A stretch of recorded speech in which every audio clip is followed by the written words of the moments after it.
Yo, welcome back to the Fix, Quik Fix. That is, it's a boy now here with Ari and Javi. Where they are, people? Gosh. No, not to the jobs.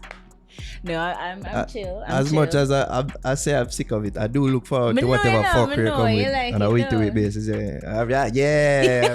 Yeah. Somebody said me when you last week when you said narrow and your blue shoes. Blue shoes guy. Somebody said it to me and I dead with laugh. Who was that? Efrey. Somebody will follow me. And then I watch Quik Fix and then say them clip out that and say Javi. Oh, for real? Yeah. They say me talk about people apps. They are the apps. Woo! Bestie! No. For the second consecutive week. Fuck you, Javi. Alright, for the people who don't know, it's Quik Fix time. For the people who don't know what that is, Javi, please do tell them what it's all about. But before you do that, tell them who it's brought to them by. Sure. Quik Fix is brought to you by Magnum, the official drink of dancehall. Remember, people, when you buy your Magnum, pay the right price. One Magnum is $500. Two Magnums, $800. If you buy the case, only $5,800. Just do the maths and buy Magnum at the right price. Quik Fix is also brought to you by Prison Marketing Consultants, the public relations and media platform catering to the Caribbean diaspora. Quik Fix is a run-up of the news that we've missed in the week, so we are going to go ahead and get started. As per Yard Hype, apparently Shabba refused to be addressed as a general during an interview whilst declaring that any other general are planned for funeral, seemingly throwing shade at Bounty Killer. Here's a clip. No, not the general. The general. The emperor. The emperor. The only general is General Trade. Let I tell you. General Trade. General Degree. General Degree. Yeah. General Echo. Yeah. And Bonnie General. Tio. All right, Shabba, so we're putting it out there. Any other general are planned for funeral. A few days after, Bounty took to Instagram and shared a throwback video of Saddle to the East 1995 paired with the caption, "My idol cannot be my rival, me not diss elders unless they comes at me directly, so big up Shabba ranks despite whatever he might have said, but his action speaks way louder than his words because what he had done for me and many other youths by impacting and inspiring us musically is immense. I know that the fans are a bit disappointed to an extent with certain things being said, but look at the positive side. The first visa I ever got in 1993 was on Shabba Tour's petition. He might not even remember that, so he can say anything and get a pass, folks. I respect and rate Shabba all my life, so there's nothing him or anybody can say or do to change that now. Plus, Miss Christie is like a mother to me. We all had our opinions, but our one see view, as Dexter have said, so ego and petty feelings can't mash it up. Shabba had to be proud of me because I'm a product of his inspiration. As big as I can ever get, Shabba will always be a part of my journey. Can't insult your own, my inspiration. There's no bad blood here, at least for me, so big up. Hashtag Mama Christie and Mama Ivy. I had nothing more to say about this situation. Stay positive, folks." So what do we make of this, guys? Yeah, no, I mean, it's a bit unfortunate that whatever seeming tension that is brewing between both Shabba and Bounty, that it was kind of look like it was going to play out on social media. But kudos to even Bounty for not escalating it and taking it to that level. Like that whole caption, I know that it wasn't a PR or nobody has said to him. It's like I feel from the heart, right? That was from his heart because you know, we know Bounty is like if I go say it, I know what's I got me, I gotta delete. Like if I go say what I'm say really how mean, it is, and then him I go delete it. But the fact that he was able to just say it in a mature way, like say how him feel. Like you can say, well, you know, like there's issues or there seemingly is something between the two away, but me not take it far. Big up yourself and God go with you. And again, just being grateful and remembering the good that Shabba did for him, you know. So again, that was just like a very mature and very adult way of dealing with the situation. It would seem like maybe it stemmed from where I just say, the difference in opinion in the current sound of the dancehall. Yeah. 'Cause I remember very vividly when Shabba was talking to on stage, and he was basically saying, "Loud youth, them make them do what them a do." While we've all heard Killer's thoughts about the sound and the state of dancehall right now. And I think all wagwan, that's the biggest difference between them two men. It's really unfortunate that Shabba would say this about a bounty killer who has put on so much artists. The amount of artists who killer endorse, boss, try help, all these things work with. When them say them a iron balloon, him work with them same way. And that's why I can point towards the difference between the two men. One man take a laid back approach and say allow them, while another man will give constructive criticism. And actively, even though sometimes may come off as harsh, but this is what is needed when you try. Oh no, I meant actively like participating in their career. Oh and even just actively critiquing, which is a part of actively being a part of their career. Critiquing. You know what I mean? Giving advice, telling them say, oh, that a fuckery, that a no fuckery. So for this, for be what Shabba out I'm about killer. And to my knowledge, it's shade. I don't think and I want to be but careful still, because he didn't say anything but even so, it must know say it's gonna be interpreted like this. Yeah. For him to say this when to my knowledge, I've never heard Killer say not a bad word about him. Publicly anyways. I've never heard it. We all know Sam call himself the general. Yeah, so for this even be thrown as a shade, it's not a good look. I don't think the people them will discard or cancel Shabba for this. But no, sir. People might just say, Jano, Shabba really did 5-star general already. So considering how much Killer means to dancehall, how much he has done for dancehall over the years.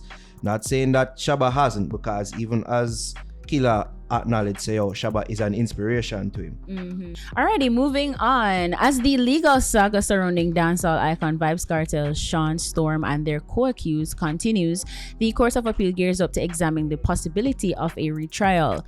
Scheduled to commence on June 10th, this pivotal hearing will deliberate on whether Vybz Kartel, along with 3 others, should face a retrial for their alleged involvement in the murder of Clive Lizard Williams. This week's ruling by Justice Marva McDonald Bishop sets the stage for a rigorous legal showdown.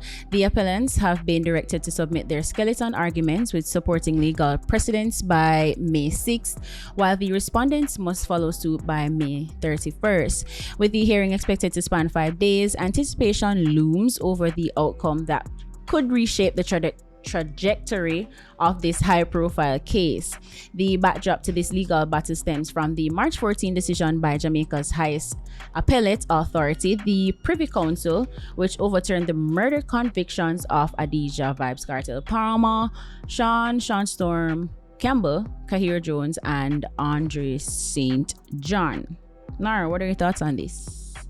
Interesting times ahead. Right? Very interesting times ahead. I feel ultimately there'll be no retrial. I feel like there'll be no retrial. I feel like the powers that be are exploring the various ways in which it can happen, but I feel at the end of the day there won't be a retrial. If there is, we're in for some interesting times, because I just would love to see what new evidence them can present, the witnesses that them can bring forth. How this are going to play out. Will it be any similar to what we saw when the first trial took place? Like, how is this going to happen? Because right now the chances seem slim to me for a retrial. So let's see. You see, this is a process to determine whether them are going whether they are not they're going to pursue it. So we could see if that comes to pass. Well, I mean, in America, Donald Trump is undergoing a current legal battle. One of the many legal battles that he's currently facing is his Stormy Daniels fraud case, and many people wonder how can Donald Trump be fairly tried, because so many people are aware of the case, and like, can any money be partial or impartial, sorry, and just hear the facts and based on that deliver a fair verdict. But they're going ahead, they found 12 people. So I think that, and Donald Trump is like one of the most famous people in the world, so if they're going ahead with that, like, I'm saying maybe there's a possibility that it could happen. Maybe there are some people who probably never hear the voice notes. Maybe there are many people who weren't privy to all 5-year-olds. No, but many people who were probably 14 or 10 in 2014 or what? No, 24 24 intern age. yeah, 24. So I was like, this is easy, Ari. Yeah. Come on.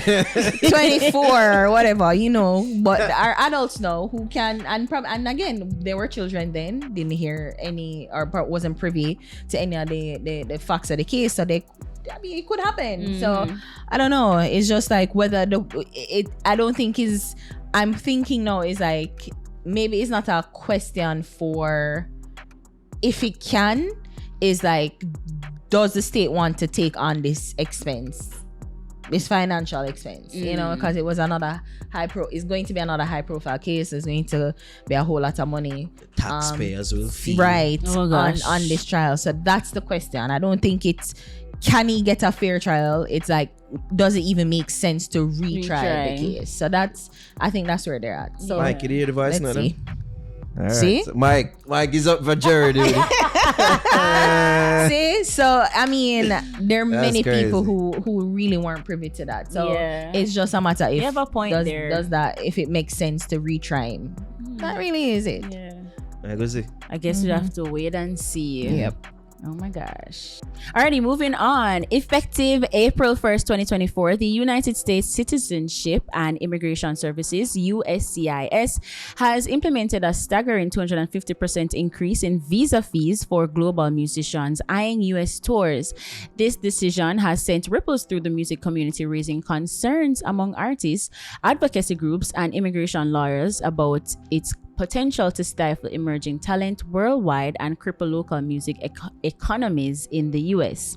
Previously, obtaining a P visa for short-term stays or an O visa for longer-term work costs artists US $460. However, with the recent directive from the US Department of Homeland Security, DHS, these fees have soared to US $1,615 for short-term visits and US $1,655 for long-term stays.